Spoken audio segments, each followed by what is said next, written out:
let's talk about why Bitcoin is conservative. Let's talk about why this is your coin and this is your industry. So Michael, how is Bitcoin conservative? Why should it be important to this audience, the largest conservative conference in the world?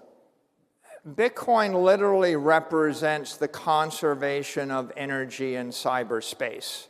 Satoshi implemented a protocol which is inherently conservative. If I send Bitcoin to you, I lose it, you have it. I can't create more. I can't lie about it. The thing that's beautiful about nature is conservation of energy.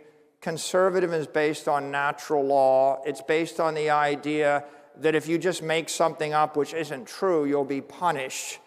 And the Bitcoin network represents that innate integrity and truth. So, you know, if you think about the world today, there's just an inherent force. There's a struggle between capitalism and socialism, between people that believe in freedom and free markets and those that believe in central planning and collectivism. And if I'm a socialist, I want to take away your guns and your money. And Bitcoin is money that they can't take away. Like, what freedom do you have if you have all of your money in a bank that can freeze it?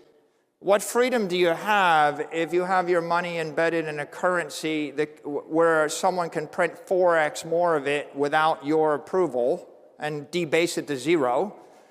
What freedom do you have if you own real estate in a city where the mayor can put rent control on it or expropriate it, or the governor can tax it away from your family?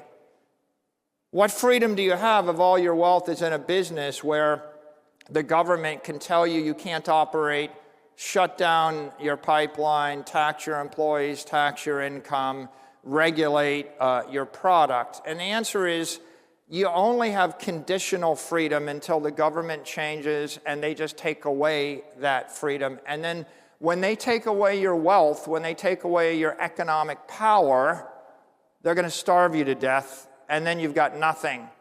So Bitcoin represents putting your economic wealth in cyberspace. It's beyond the reach of the mayor, beyond the reach of the governor, beyond the reach of any nation state, beyond the reach of any other company that would do you harm. It is the first time in the history of the human race that you can bind economic energy tightly to an individual, to a family, to your company, and you don't have to ask permission to have economic wealth, to have money. And you don't have to live in fear that someone gets up on a morning and just takes it all away from you to power you down. And so if I am conservative, I want a family, I want a company, I want freedom. Well, how are you going to pay for it? And if you live in a country like Venezuela and the currency goes to zero, you're going to be begging for food next week. Wouldn't it be great if I could take the wealth of my family and put it into a network that no one can loot, no one can corrupt, and at the end of the day, I don't want to gamble my future. I don't want to take my life savings and gamble in the stock market. I don't want to take my life savings and gamble that the mayor of the city won't just take my property away from me. I actually just want to own the wealth. I want to own my money. And Bitcoin is a way for you to convert your capital into digital capital that will last 1,000 years.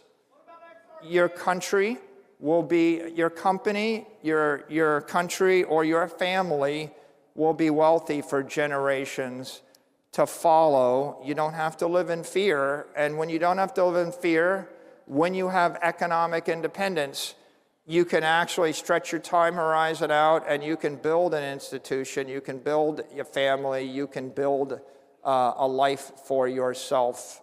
Michael, you talked about several things there. One is wealth, sovereignty, agency, the ability to come in and for someone, a mayor, a city councilman, to take what you have. We've seen that happen from New York to California.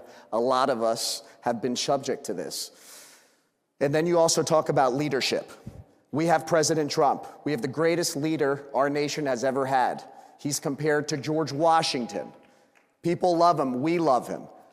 He sees Bitcoin, he sees the digital asset industry as an exceptional opportunity. How can America ensure its dominance moving forward? You know, this nation became great because of the Louisiana Purchase. We bought a third of the country from Napoleon for a few $1 million. Then we purchased Texas and California from the Mexicans for a few million more. Then we purchased Alaska from the Russians for a few million more. We didn't even know there'd be $1 trillion of mineral rights underneath Alaska when we purchased it. They called it Seward's Folly. But what I'm describing is manifest destiny. If you want to create a great nation, you have to build it on valuable property. You have to know, where is all the money headed? Where is the future? When we bought California, we didn't know there'd be a Hollywood. We didn't know there'd be a Silicon Valley. No one really considered. In 1867, we didn't have a petroleum industry. And so where is the money headed in the future? The money's headed to cyberspace. Bitcoin is property in cyberspace. The manifest destiny of this country is to own cyberspace. And I think that President Trump understands the value of owning scarce, desirable property. If we go to cyberspace and we buy Bitcoin and the nation embraces Bitcoin, then all of the capital in the world, all of the Chinese money, all the Russian money, all the European money, all of the money from the 20th century, the money invested in a Siberian warehouse, the money invested in fill in the blank, anything you could possibly own in Africa, all of that capital is flowing into cyberspace. It's going from physical to digital. It's flowing from the 20th century to the 21st century. The 21st century is going to be 1 billion AIs thinking 1 million times a second. And what are they going to be using to move their money around? They're going to use digital money because they can't get a bank account. They can't get a credit card. I have to approve my wire transfers from my bank once a week. It takes about 20 minutes, and they ask me on the phone whether the money should move. It's a good problem. With 478,740 Bitcoin, Michael. The computers... We don't feel too bad is what I'm trying to say. Yeah, I get it. But my point we've been doing it that way for 50 years. And if you look at the way the digital economy is going to run in the 21st century, it's going to be 1 billion computers thinking 1 million times a second, moving assets at the speed of light. Bitcoin represents digital capital. That network is $2 trillion today. It's going to be $20 trillion in 4 to 8 years. It's going to be $200 trillion in 20 years. Then it's going to grow faster than every other asset in the world. It's going to continue to grow. The United States should own it.